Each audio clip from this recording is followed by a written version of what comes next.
following is a teaching message from Shore Community Church. For more information on Shore or our teaching resources, visit www.shore.org.nz.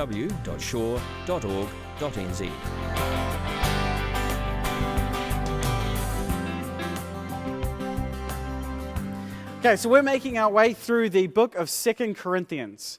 If you have just jumped in midstream, if you're new here, we're working our way through, for the majority of the year, through this book in the New Testament, the second portion of the Bible called 2 Corinthians.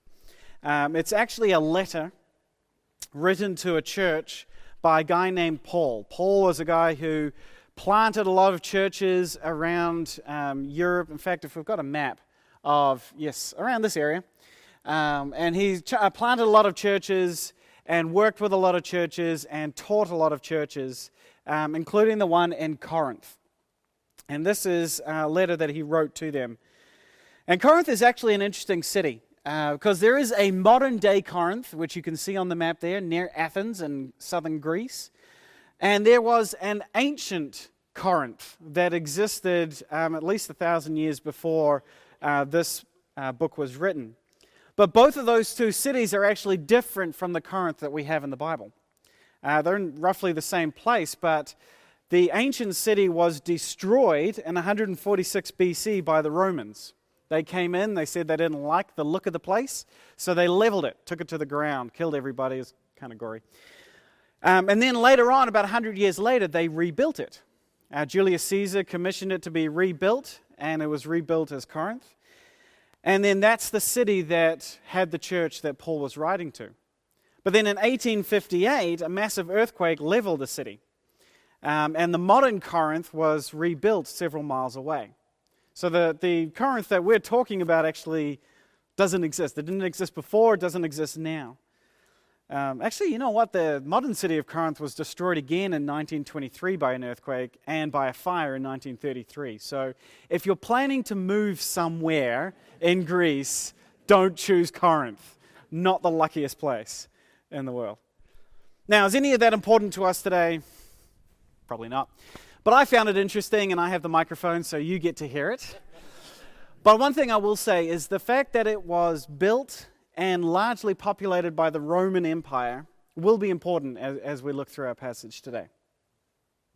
Right, now the important thing to remember about this book is that while it says 2 Corinthians in our Bibles, as Reuben has mentioned, it's actually probably the fourth letter that Paul had written to this church. And 1 Corinthians is actually the second letter he wrote. So in between 1st, 2nd Corinthians and 2nd, 4th Corinthians is a mysterious third letter that we don't have, and it's not included in the Bible. But as we've been traveling through the pages of 2nd, 4th Corinthians, we've seen that this third letter has had a massive impact on the church. And it's had a massive impact on Paul. In fact, he says he wrote it out of great distress in 2 Corinthians 2:4. He says, I wrote to you out of great distress and anguish of heart and with many tears, not to grieve you, but to let you know the depth of my love for you. So it's had a huge impact on him, and it's had a big impact on the Corinthian church, because as we've seen, there's a bit of a backlash to the letter, and they've kind of turned against Paul, and they're starting to question him. They're starting to question whether or not he should have said the things he said. They're starting to question his travel plans, whether he's keeping his word. They're questioning everything that he does, the way he carries himself. I don't know about you, but I kind of want to read that third letter. It seems a little interesting. Like, Paul must have really come after these guys, because they really come after him back. And so now this 2nd, 4th Corinthians that we have seems to be a defense against what Paul wrote in the third letter. He's defending himself of why he said he did, why he said what he said, why he did what he did, and why he is the way he is. So that kind of sets the scene as we enter chapter 3. And once again, Paul is arguing his defense here. And I'm going to read the whole chapter, and then we're going to have a quick look at it. So deep breath, here we go. 2 Corinthians chapter 3. Are we beginning to commend ourselves again? Or do we need, like some people, letters of recommendation to you or from you? You yourselves are our letter, written on our hearts, known and read by everyone. You show that you are a letter from Christ, the result of our ministry, written not with ink, but with the Spirit of the living God, and not on tablets of stone, but on tablets of human hearts. Such confidence we have through Christ before God, that we are competent in ourselves, not that we are competent in ourselves to claim anything for ourselves, but our competence comes from God. He has made us competent as ministers of a new covenant, not of the letter, but of the Spirit. For the letter kills, but the Spirit gives life. Now, if the ministry that brought death, which was engraved in letters on stone, came with glory, so that the Israelites could not look steadily at the face of Moses because of its glory, transitory though it was, will it not the ministry of the Spirit be even more glorious? If the ministry that brought condemnation was glorious, how much more glorious is the ministry that brings righteousness? For what was glorious has no glory now in comparison with the surpassing glory. And if what was transitory came with glory, how much greater is the glory of that which lasts? Therefore, since we have such a hope, we are very bold. We're not like Moses, who had put a veil over his face to prevent the Israelites from seeing the end of what was passing away. But their minds were made dull, for to this day the same veil remains when the old covenant is read. It has not been removed, because only in Christ is it taken away. Even to this day, when Moses is read, a veil covers their hearts. But whenever anyone turns to the Lord, the veil is taken away. Now the Lord is Spirit, and where the Spirit of the Lord is, there is freedom.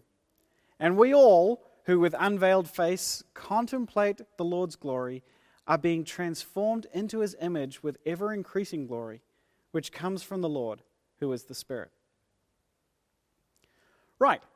Now, if your first reaction to hearing and reading all of that is something along the lines of, who did what now?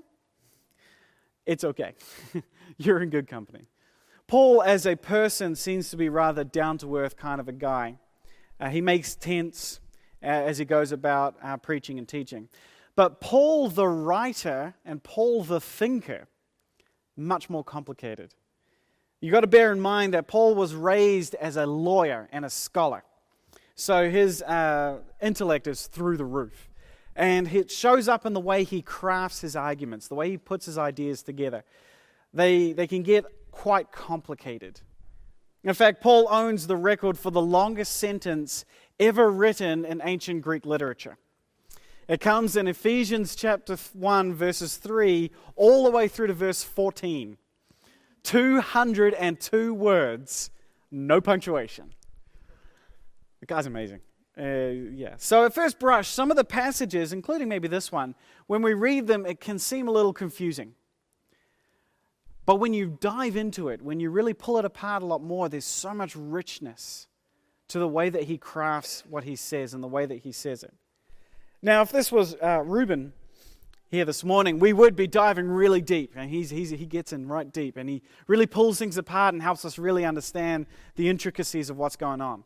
I'm not Reuben, so what I want to do today is something a little bit different, because Paul touches on a lot of different stuff in this passage.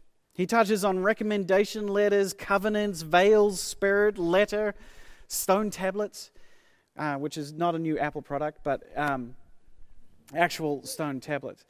But basically, at the core of what Paul is saying here, he's defending his ministry. He's establishing what he is doing based on one word. And you probably heard that word crop up a few times. Glory. Glory is the reason Paul does what he does. Glory is the reason he writes bold and possibly critical letters to churches like Corinth. Glory. But what does glory really even mean? I mean, it's kind of one of those words we use a lot in churches, right? I mean, I just read glory a lot in that passage, and we kind of, yeah, I know what glory means. Do we? I mean, in churches, you will hear us say glory all the time. I mean, in fact, in church, we glorify the glorious glory of God, don't we? Glory. Glory, hallelujah. But what does it even mean? What are we saying when we say that?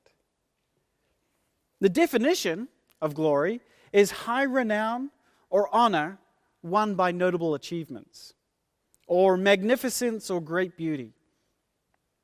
Glory is respect, it's prestige, it's eminence, an acknowledgement of greatness. Perhaps the best example of glory is the Roman Empire. As we said, they were the ones who built this version of Corinth.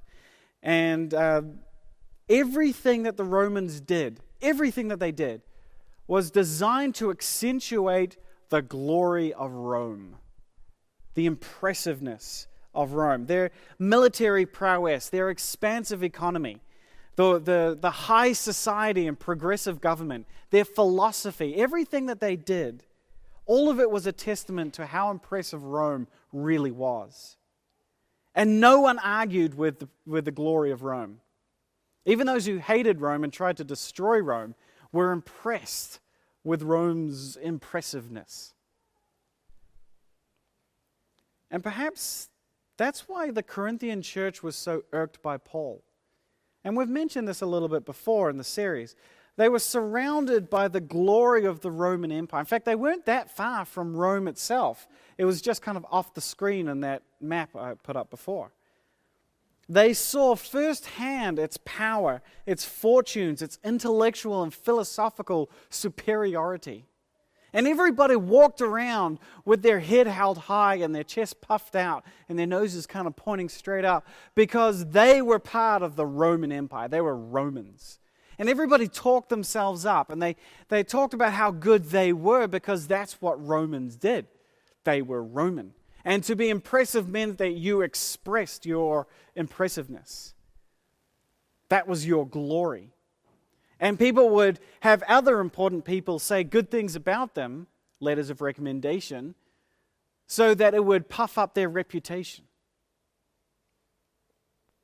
And Paul was nothing like that. He refused to boast about himself. Instead, he wanted to let his impact on people be his own recommendation letter. He claimed to be a part of the kingdom of God that was more powerful than any on earth. But he didn't hold himself with that kind of arrogance and air of importance that they should have, if he was, that he should have in their eyes. If he was a representative of an empire greater than Rome, why didn't he act like it? Why did he act so meek and mild? Didn't make sense to the Corinthian church. And yet, Paul says in this letter that it is glory that motivates him, that pushes him forward. It's glory, this impressiveness, that gives him the authority to write hard letters, like the one he wrote to the Corinthians that started all of this hoo-ha. So maybe you can perhaps understand if the Corinthians wonder, what glory? Or what glory? I mean, here's a guy, Paul, who refuses to act like the scholar and the lawyer that he was and would be very well respected for being in this part of the world. And instead of taking a big salary like a big-time hotshot philosopher should, he makes his own tents and makes his own money. And he's representing a guy, Jesus, who was born to a poor, outcast family in this tiny, irrelevant country on the outskirts of the Roman Empire. A guy, Jesus, who spent 30 years being a hammer jockey before he even started his ministry, and then 3 years into that got thrown on a cross. I mean, that's glorious? Where's the glory? Where's the impressiveness? Well, Paul says, glad you asked. And then Paul makes his point. And to do so, he takes this comparison and he starts by talking about the glory of the old covenant. The old covenant between God and Israel. Okay, now, that the Corinthians can get their heads around. Okay, the Corinthian church, a lot of them would have been Jews in this part of the world. They understood the glory of the old covenant. And for those who are unfamiliar, the old covenant essentially is kind of like the Old Testament. It's this agreement that God made with his chosen people, Israel, way back in the beginning of the Bible in the book of Exodus, which actually ironically was last year's major series that we went through. So if you want to get a little catch up, you can jump on the podcast on the website and, listen to the 30 or 40 sermons that we did through that book. But basically the idea is God chose his people, the Israelites. And he said, I am going to be your God, you are going to be my people. And he gives them this set of laws, which Paul will call the law, or he'll call the letter, or he'll refer to as tablets of stone, because they were literally tablets of stone.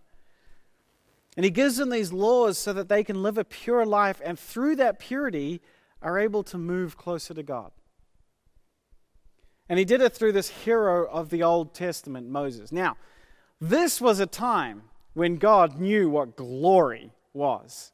I mean, man, to see some of the stuff that he did back then.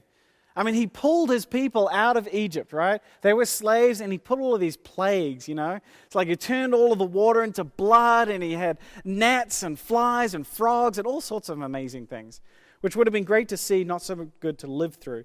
But he did all of these amazing things. He brought them out into the desert.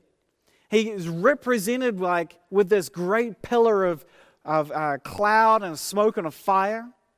And then they come to the sea, and he just splits the sea so everyone can walk through on dry land. He does miracle after miracle after miracle. I mean, that's glory. That's impressive. And then they bring him to the mountain.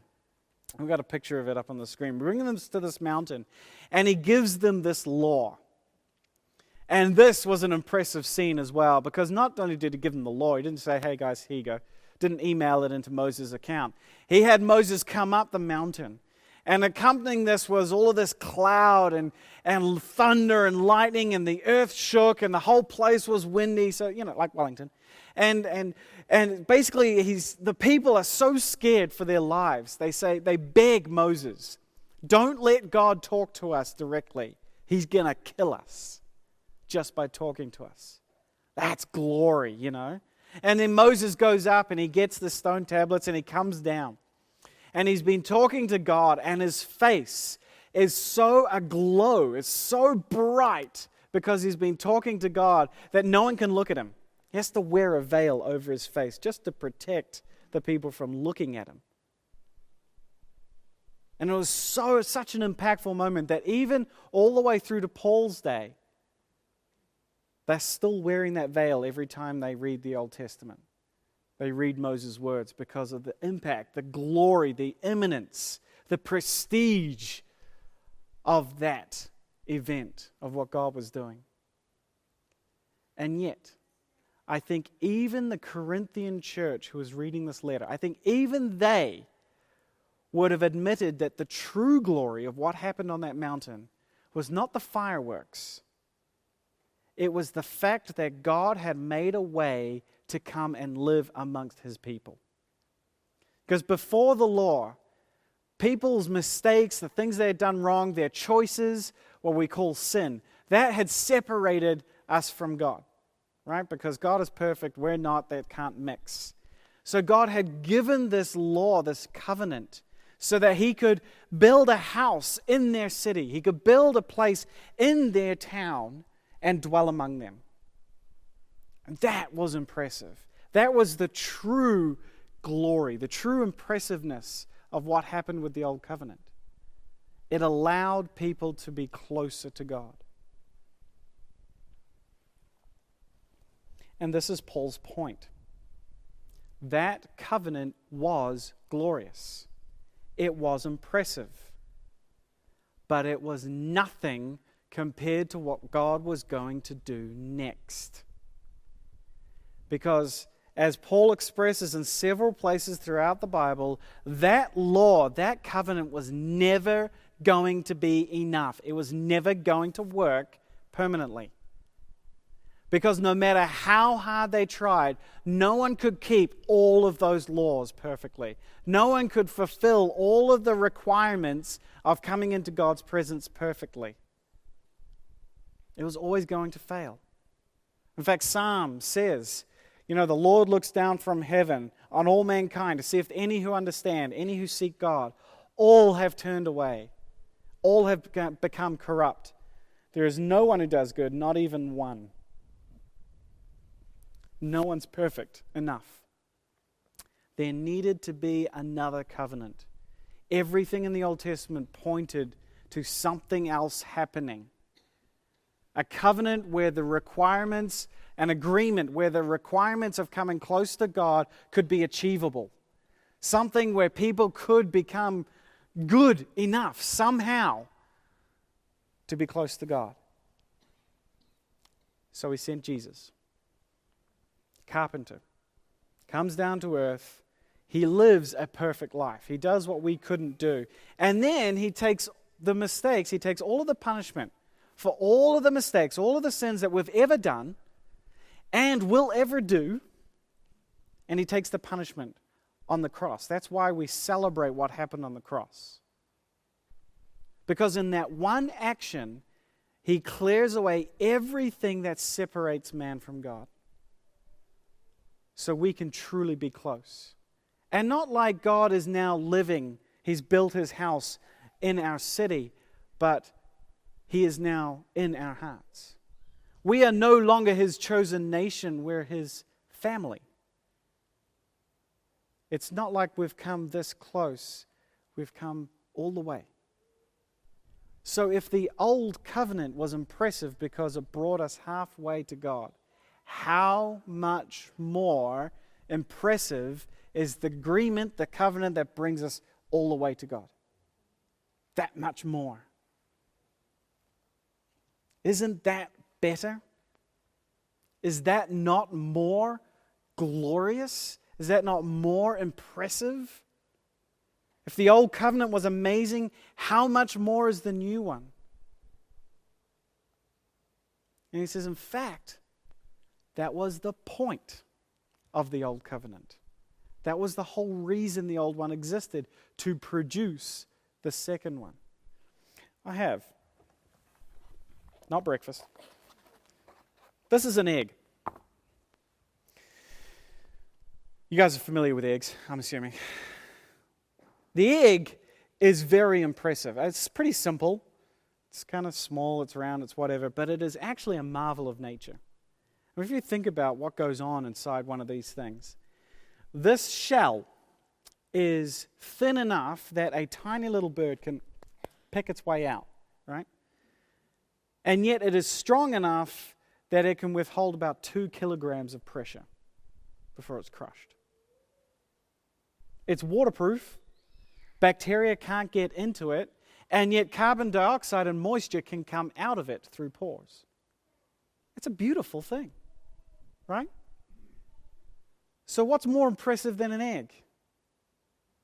The chicken that comes out of the egg, right? I mean, what good is an egg if there's no chicken? I mean, unless you're hungry. Or it's Easter. Or if you really need to throw something at someone. But at least from the mother hen's perspective, all right, from the mother chicken's perspective, what good is an egg without another chicken? Its purpose, its very reason for existence is to create the chicken. So how much more impressive is the chicken, right? We don't see the chick hatch and then take the egg, put it back together again, and leave the chicken, right? Oh, I'm so glad I got to keep this egg. This is the way God sees the old covenant, the law that he gave. It was impressive. It had glory in its own right, but it was only ever meant to pave the way for the new covenant. All right?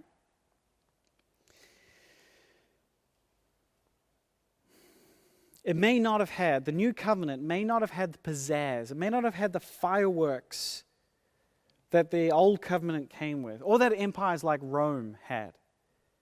But that stuff's only frills, isn't it? The true glory, the true impressiveness of anything comes from what influence it has on the world, who is impressed by it.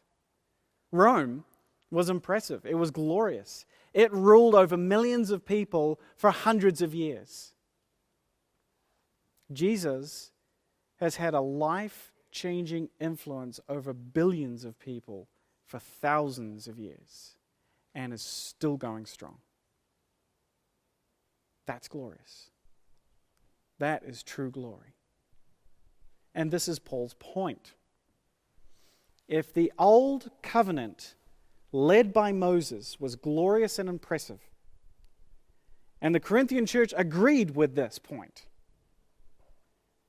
and yet the old covenant could not achieve what God wanted to do in the world, it was useless by itself, how much more glorious is the new covenant that did achieve everything God wanted to achieve? He's presenting that to this Corinthian church. You agree that was good. How much better is this? Therefore, 2 Corinthians 3:12. Therefore, since we have such a hope, we are very bold.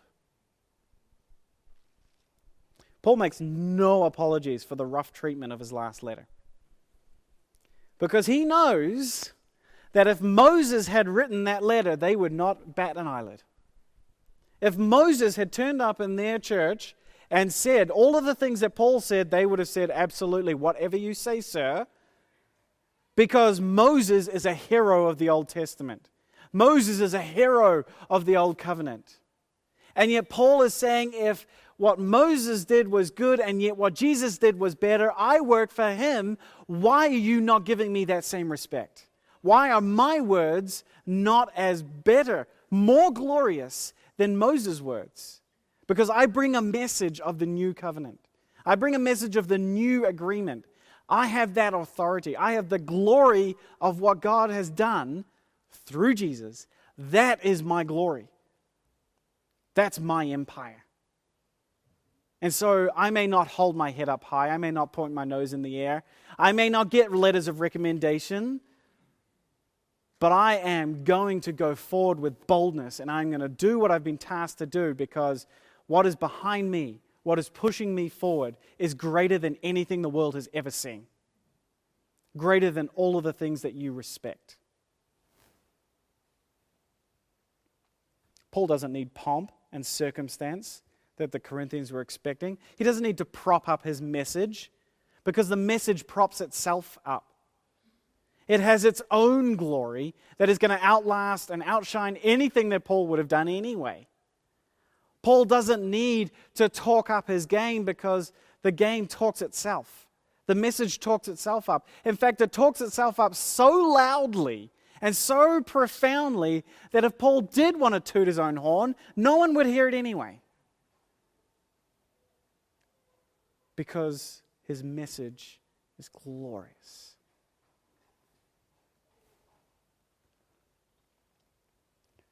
The message is glorious.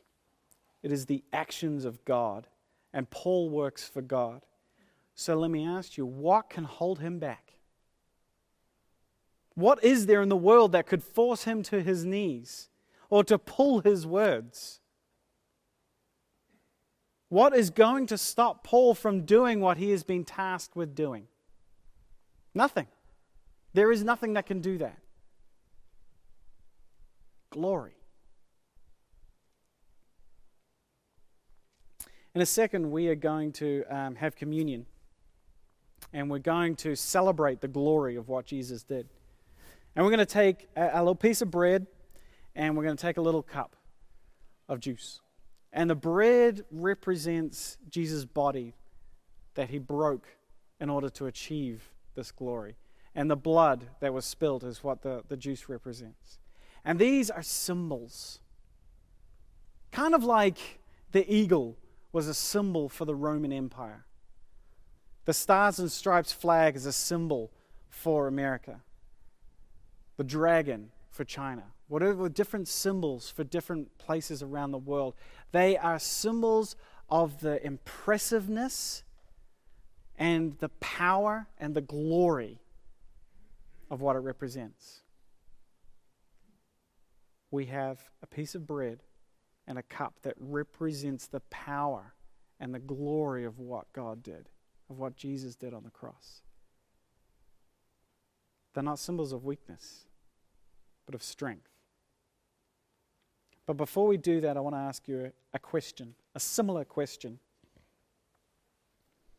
if God is more glorious than anything in our world, if the impact and the influence of what happened at the cross, of this new agreement, this new covenant, is greater than any glory of anything in the world, and it is. I mean, this is stuff that the angels were longing to look into.